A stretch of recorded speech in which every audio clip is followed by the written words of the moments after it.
Hi guys! ఈరోజు మా హస్బెండ్‌కి లంచ్‌లో ఏం ప్రిపేర్ చేయాలా అని చెప్పి కాల్ చేసి అడిగితే, ఆయన చెప్పిన ఆన్సర్ ఏంటా అంటే న్యూడిల్స్ చేయమన్నారనమాట. సో, నా దగ్గరున్న టాప్ న్యూడిల్స్‌తో ఈరోజైతే న్యూడిల్స్ అయితే ప్రిపేర్ చేస్తున్నాను.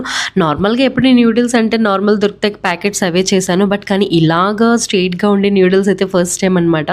వీటిలో ఏంటంటే మనకి ఆటాతో న్యూడిల్స్ దొరుకుతాయి, కొన్ని మైదాతో కూడా దొరుకుతాయి. బట్ కానీ నా దగ్గర అవైలబుల్‌గా ఉందైతే మైదా. వాడిచ్చిన ఇన్‌స్ట్రక్షన్స్‌తో ఫాలో చేశాననుకోండి, ఇంక అంతే సంగతి. అందుకే నాకొచ్చిన విధంగా నేనైతే చేస్తున్నాను. అండ్ మా హస్బెండ్‌కి అన్ని రకాలు వేస్తే అస్సలు నచ్చదు.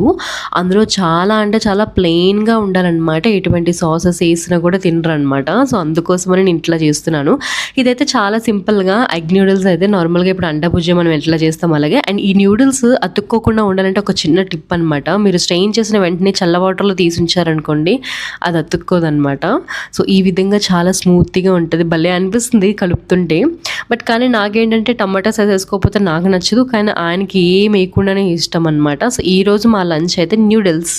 అది కూడా టాప్